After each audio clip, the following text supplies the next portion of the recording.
अब हम रब की बात सुने या इन ब्राह्मणों की सुने, रब की माने या इनकी माने? एक तरफ रब है और एक तरफ ब्राह्मण है। रब कहता है कि मैं, जो भी बच्चा 7 साल तक होएगा वो इनोसेंट होएगा, मैं उसके सर पे कोई पाप नहीं कंसीडर करूंगा। वो 7 साल से पहले अगर मेरे पास आ गया तो मैं उसको बख्श दूंगा, भले से वो क्रिश्चियनों के घर में जन्म ले, भले से वो सिखों के घर में जन्म ले, वो मुस्लिमों के घर में जन्म ले, वो ज्यूज के घर में जन्म ले। उसके लिए कोई धर्म नहीं है, कोई उसकी जजमेंट नहीं है, कोई रोक टोक नहीं है, कोई क्वेश्चन नहीं है उससे। ये जो 3 क्वेश्चनों वाला पेपर जो हमें मिलना है ना, ये 7 साल के बाद है। 7 साल से पहले वाले बच्चे के लिए तो ये क्वेश्चन ही कौन नहीं है कि उससे कोई ये पूछे कि बता भाई तेरा रब कौन है, तू किस धर्म पे था, और ये जनाब बंदा ये कौन है। ये वाले सवाल तो होने ही नहीं है, ये सवाल तो होएंगे ही बाद में। और हमारा ब्राह्मण कहता है कि नहीं, उस बंदे ਨੂੰ ਤੁਸੀਂ नहीं ਛੱਡ सकते, भावें वो साल ਦਾ है भावें 2 साल ਦਾ है, वो ਤੁਹਾਨੂੰ नहीं पता और पिछले जन्मां च की करके। तो उस बच्चे को सारी दुनिया के धर्म पवित्र मानते हैं अप टू 7 ईयर। रब कह रहा है कि नया जन्म लेने वाला बच्चा बगैर खाते के आता है, उसका कोई खाता नहीं होता, वो बगैर खाते के है। और अप टू 7 ईयर, अगर उससे पहले उसकी डेथ हो जाए, वो आए मेरे पास, मैं बगैर हिसाब के उसको स्वर्ग में डालूंगा। वो किसी भी दुनिया के कोने में पैदा हो जाए, ये नहीं है कि वो फिनलैंड में जन्म ले या वो कनाडा में जन्म ले या अमेरिका में जन्म ले तो फिर तो वो बख्शा जाएगा कि वो बहुत बड़ा ऊंचा सिटीजन है। और अगर वो श्रीलंका में या बांग्लादेश में पैदा हो गया तो बहुत छोटे से देश का वो सिटीजन है, तो उसको कोई हिसाब देना पड़ेगा। रब ने तो सारों के लिए इक्वल फार्मूला लगाया है, सबके लिए एक। किसी भी धर्म का, किसी भी देश का बच्चा अप टू 7 ईयर अगर रब के पास जाएगा, सीधा स्वर्ग में जाएगा। तो रब स्वर्ग में क्यों भेज रहा है? रब को नहीं नजर आता यार ਇਹਦੇ ਪਿਛਲੇ ਜਨਮਾਂ ਦੇ ਕਾਫੀ ਸਾਰੇ ਪਾਪ ਰਹਿੰਦੇ ਨੇ, ਉਹ ਮੈਂ ਹਾਲੇ ਇਹਦੇ ਨਾਲ ਹਿਸਾਬ ਕਰਨਾ ਹੈ। ਸਾਡਾ ਬ੍ਰਾਹਮਣ ਉਹਨੂੰ ਮਾਫ ਹੀ ਨਹੀਂ ਕਰਦਾ। ਸਾਡਾ ਬ੍ਰਾਹਮਣ ਕਹਿੰਦਾ ਜੀ ਨਹੀਂ, ਅਸੀਂ ਉਹਦਾ ਅਸੀਂ ਹਿਸਾਬ ਕਰਨਾ, ਉਹਨੇ ਤੇ ਪਿਛਲੇ ਜਨਮਾਂ 'ਚ ਬੜਾ ਕੁਝ ਕੀਤਾ ਹੈ। ਸਾਡਾ ਬੱਚਾ ਅਗਰ ਲੰਗੜਾ ਲੂਲਾ ਪੈਦਾ ਹੋ ਗਿਆ, ਕਾਣਾ ਪੈਦਾ ਹੋ ਗਿਆ, ਤਾਂ ਅਸੀਂ ਕਹਿੰਦੇ ਨਹੀਂ ਇਹਦੇ ਪਿਛਲੇ ਜਨਮਾਂ ਦਾ ਕੋਈ ਹਿਸਾਬ ਸੀ, ਤਾਂ ਇਹ ਲੰਗੜਾ ਪੈਦਾ ਹੋਇਆ, ਤਾਂ ਇਹ ਲੂਲਾ ਪੈਦਾ ਹੋਇਆ। ਰੱਬ ਕਹਿੰਦਾ ਹੈ ਇਹ ਪਵਿੱਤਰ ਹੈ ਬੱਚਾ, ब्राह्मण कहता है पवित्र नहीं है। तो ये जो सोच है ना, एक तरफ इंसानी सोच है, एक तरफ खुदाई सोच है। एक तरफ इंसान का बिलीव है, दूसरी तरफ खुदा का आदेश है। तो हमें इंसान की सोच, इंसान की तहकीक और इंसान की ये चीजें छोड़ के रब की तरफ जाना चाहिए कि रब इस चीज में क्या कहता है। तो जो कुछ रब कह रहा हो उसको चुप करके मान ले। जब हम उस रब की उस चीज को मानेंगे तो रब के पास फिजिकली किसी भी चीज के पहुंचाने की जरूरत नहीं होती। जैसे चीजें हमारी रब के पास पहुंच जाती हैं, ऐसे ही हमारी सारी चीजें हमारे महापुरुषों के पास भी पहुंचती हैं। हम जब किसी भी जगह पे, किसी ऑर्फनेज सेंटर के अंदर अगर 10-20 यतीम बच्चों को अगर हम खाना खिला देते हैं और रब से ये कहते हैं कि रब्बा ये 20 बच्चों को जो मैंने खाना खिलाया है, इसका जो फल, इसका जो रिवार्ड है, वो सीता माता को पहुंचा दे, वो राम जी की आत्मा को पहुंचा दे, वो कृष्ण जी को पहुंचा दे, वो राधा जी को पहुंचा दे, वो ब्रह्मा जी को पहुंचा दे, वो विष्णु जी को पहुंचा दे, वो महेश जी को पहुंचा दे, वो अजर, वो रिवार्ड, वो फल उन तक पहुंच जाएगा। कोई भी नेकी करें, उस नेकी का फल रब से कहें। नेकी रब के लिए करें क्योंकि नेकी का फल देने वाला रब है। इसलिए हर नेकी, हर पूजा, हर इबादत रब की होएगी। जो इबादत आप रब की करेंगे, जो पूजा आप रब की करेंगे, उसका फल चाहे आप राम जी को दें, चाहे आप हनुमान जी को दें, चाहे आप सीता माता को दें, चाहे बाबे नानके को दें, तो चाहे कि जीसस जी को दें, चाहे प्रॉफेट मोहम्मद जी को दें, चाहे किसी को भी दें। और ऐसा भी नहीं है कि जी ये तो पहले ही प्रॉफिट हैं तो इनको हम क्या दें जी, हम इनको क्या प्रेजेंट करें जी, हम उनको क्या दे सकते हैं जी, हमारे तो काम ही बड़े अपवित्र हैं और हमारे तो कर्म ही बड़े छोटे हैं, तो हम तो नहीं उनको दे सकते। ऐसा नहीं है। रब सिर्फ आपकी एफर्ट को तोलता है, आपकी इच्छा को देखता है कि आपने किस दिल से, किस मन से, किस सोच से वो चीज करी। और जिस वक्त नमरूद ने आग जलाई थी 12 किलोमीटर एक साइड पे, 12 किलोमीटर एक साइड पे, आप इमेजिन कर सकते हैं कि 12 बाई 12 किलोमीटर का जो स्केयर है उसके अंदर आग जल रही है। 12-12 किलोमीटर लंबी जो ग्राउंड बनाई गई थी उसके अंदर लकड़ियां जंगल की सारी काट के डाल के अग्नि जलाई गई। अब इस आग को कौन सा ऐसा पानी है जो जाके बुझा सकता है? एक पंछी ने ना, जिसको आज भी पूरी दुनिया साइन ऑफ पीस कहती है, इस पंछी ने एक ड्रॉप पानी का लेके ना उस आग को बुझाने के लिए वो चली थी। तो रास्ते में सैटर्न आया था और सैटर्न ने यही ऑब्जेक्शन करा था, तेरी इस एक चूंच से, एक कतरे से कौन सी आग बुझ जाएगी जो तू भागी जा रही है? ये जो हमारे जहन में सवाल आता है ना, मेरे एक बंदे से क्या होएगा जी, मेरे करने से क्या होएगा, ये सवाल हम नहीं उठा रहे होते, ये हमारे अंदर सैटर्न उठा रहा होता है। वो तू तो बहुत कमजोर है, तू तो बहुत वीक है, तू तो बहुत छोटा है, तेरी इस नकार खाने में कौन सुनेगा, तेरी बात की तरफ कौन ध्यान देगा, तू किधर लगा हुआ है। यही चीज ही तो उस पंछी को कही थी सैटर्न ने, तेरी इस चूंच के पानी से भला वो आग बुझ जाएगी? तुझे नहीं पता मीलों में वो आग लगी हुई है और तू जनाब एक चूंच में जरा सा पानी लेके जा रही है उसको बुझाने के लिए? तो पता है उस पंछी ने क्या जवाब दिया था? मैं उस आग को बुझाने की जिम्मेदार नहीं हूं, मेरा रब मेरे से सवाल मेरी चूंच के बारे में करेगा कि तेरे पास चूंच थी ना, क्या तूने उस चूंच से उस अग्नि को बुझाने की कोशिश की थी? मेरे से सवाल तो ये होएगा। मैं तो अपनी चूंच वाला काम पूरा कर रही हूं, आगे वो वहां तक मैं पहुंच पाती हूँ नहीं पहुंच पाती, कुछ कर पाती हूँ नहीं कर पाती, मेरे से तो इतना ही सवाल होना है, वो मैं कर रही हूँ। हमारे यहाँ जो ये बीच में जो खड़े हो जाते हैं ना, ऑब्जेक्शन करने वाले, रोकने वाले, टोकने वाले और हौसले हारने वाले और दूसरों के हौसले तोड़ने वाले, वो असल में सैटर्न के वर्कर होते हैं और सैटर्न वाली सोच आगे फैला रहे होते हैं। तो छठो जी, जब पूरी दुनिया ही ऐसे कर रही, जब पूरा देश ही जी ऐसे कर रहा, अब तो जी गवर्नमेंट ही ऐसे कर रही, अब जी क्या हो सकता है? हम वो पहला इंसान क्यों नहीं बनते, वो पहला शख्स हम क्यों नहीं होना चाहते जिसके नाम पे वो बाद वाली सारी चेंज लिख दी जाए? अगर आज आप कुछ नहीं कर सकते, आप एक सोच देकर चले जाएं। फॉर एग्जाम्पल, ये बिल पास हो गया है, हमारे यहाँ ये लॉ बन गया है कि जी कोई पति पत्नी को नहीं पूछ सकता, कोई पत्नी पति को नहीं पूछ सकता। मान लिया कि हम इस लॉ को नहीं चेंज कर सकते, ना हम राज्यसभा में बैठे हैं, ना लोकसभा में बैठे हैं, ना हमारा कोई नेता में जानकार है, ना हमारी कोई बात सुनने वाला है, ना हमारा कोई इतना कोई वोट बैंक है, हम कुछ भी नहीं करने जोगे, बिल्कुल ठीक है, हम कुछ नहीं करने जोगे। हम ये थॉट इस चीज के खिलाफ अपने मोहल्ले में, अपने कुलीग में, अपनी फैमिली में, अपने बच्चों में तो क्रिएट कर सकते हैं ना कि ये चीज गलत है।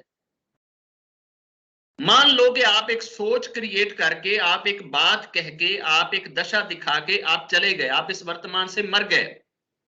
वो सोच बच्चे ने आगे किसी को पहुंचाई, उसने वो सोच आगे किसी को पहुंचाई, उसने वो सोच आगे किसी को पहुंचाई, और 7 साल के बाद, 10 साल के बाद, 20 साल के बाद, 30 साल के बाद वो चीज हो गई।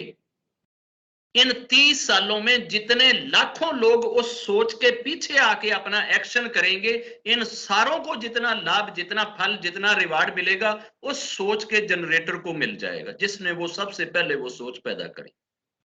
आप चाय पी रहे हैं, सर्दियों के दिन हैं, आप वो चाय का जो कप है ना, बेशक आप खुद पी रहे हैं, आप किसी गरीब को नहीं दे रहे, आप दान नहीं कर रहे, किसी फकीर को नहीं दे रहे, बाहर किसी के काम नहीं आ रहा, आप खुद पी रहे हैं, बिस्तर में लेट कर पी रहे हैं।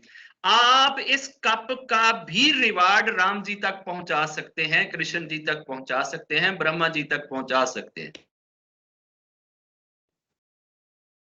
होएगा, कप भी आधा, चाह भी आधी, पीनी भी आपे है, तो ਉਹਦਾ फल ਅਸੀਂ राम जी ਨੂੰ ਕਿਵੇਂ ਦੇ ਸਕਦੇ हैं जी? रब्बा, ये जो चाय का कप है ना, इस चाय के कप का जो फल, जो रिवार्ड है ना, वो मैं तेरी बारगाह में, तेरे दरबार में पेश करता हूं। इस एक कप चाय का फल जो है वो मेरे राम जी तक पहुंचा दे, वो मेरे जीसस जी तक पहुंचा दे, वो ब्रह्मा जी तक पहुंचा दे, वो विष्णु जी तक पहुंचा दे, वो आप जिस भी महापुरुष का, जिस भी शक्ति का, जिस भी इंसान का नाम लेंगे, उस तक उसका फल चला जाएगा। अब आपको तो अपने परदादे का ज्यादा से ज्यादा नाम आता है, परदादे के परदादे का नाम किसी को भी नहीं आता। ये 35 लोग जो इधर बैठे हुए इनमें से किसी से पूछ लें कि आपके परदादे के परदादे का नाम क्या है, किसी बंदे को याद नहीं। तो ये जो हमारे पीछे गुजर गए हैं, इन सारों को एक साथ आप अगर कह देंगे ना कि मेरे जितने भी इंसेस्टर गुजर गए हैं, जितने भी फोर फादर गुजर गए, रब्बा सबको पहुंचा दे, सबको पहुंच जाएगा। आप अगर ये कह देंगे ना, रब्बा मेरे देश में फर्स्ट मानव जाति से लेकर आज के दिन तक जितने भी तेरे पास आ गए हैं, सबको पहुंचा दे, सबको पहुंच जाएगा। अब पहुंचाते हुए आप जितनों का नाम लेते हैं, सारों तक जाता है, हर एक इंसान तक वो इक्वली जाएगा। चाय का कप तो आपने पिया, पिया भी खुद है, बनाया भी खुद है, किसी को दिया भी नहीं है। इसके बावजूद आप उस भोजन का, आप उस पानी का, आप उस जल का, आप उस दूध का फल रिवार्ड अपने बड़ों को, अपने फोर फादर्स को, अपने एंसेस्टर्स को, अपने गुरुओं को, अपने महापुरुषों को, सबको आप पहुंचा सकते हैं। रब पहुंचाने का काम करता है, मगर ये सारी चीजें उस शख्स के काम आएंगी जो रब का बिलीवर होएगा, जो रब के मानने वाला होएगा। क्योंकि दुकान सिर्फ और सिर्फ उस दिन रब की खुली होएगी, बाकी सब की सब दुकानें बंद होंगी। किसी और की कोई दुकान नहीं होएगी, कोई और खाता नहीं होएगा, कोई और आसन नहीं लगा होएगा, कोई और दरबार नहीं होएगा, कोई और जगह नहीं होएगी। सिर्फ एक ही जात होएगी जो सबके सबको अपने सामने खड़ा करेगी और सबसे हिसाब लेगी। उस एक जात के साथ हमारी कनेक्टिविटी अगर होएगी तो पीछे से आने वाली सारी चीजें हम तक पहुंच जाएंगी। अगर कनेक्टिविटी नहीं होएगी तो पीछे से जो ही हम मरेंगे, साथ ही खाता कट जाएगा। क्योंकि अगर हम नॉन बिलीवर मर गए तो फिर पीछे से जो कोई मर्जी करता रहे, फिर उसका लाभ, उसका फल नहीं हम तक आता, फिर वो हम तक पहुंचता नहीं है।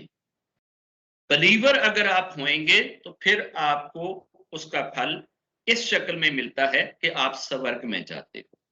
अब रहा मसला नरक में। अगर एक शख्स से नॉन बिलीवर है और उसने दुनिया में बड़े अच्छे काम किए हैं, उसने 1 लाख बच्चियों की शादी कर दी, 2 लाख बंदों को उसने मेडिसिन की सहूलत दे दी, इतने लोगों के अंदर सर्दियों में बिस्तर बांट दिया, इतने लोगों को खाना खिला दिया, इतने लोगों को ऑक्सीजन के सिलेंडर दे दिए, इतने लोगों के साथ ये कर दिया। ये जितनी भी नेकियां इसने करी हैं, इन लोगों की दुआएं उसे स्वर्ग में नहीं ले जा सकती। ये नेकियों का फल उसे स्वर्ग में नहीं ले जा सकता। इसका फल करेगा क्या? इसका फल ये होएगा कि वो नरक के अंदर उतने छोटे लेवल के नरक में होएगा जितनी इसने दुआएं इकट्ठी की होंगी, मगर स्वर्ग में जाने की कंडीशन अपनी जगह पे खड़ी रहेगी। स्वर्ग में तभी दाखिल होएगा कि जब ये रब को मानेगा, रब को पूजेगा।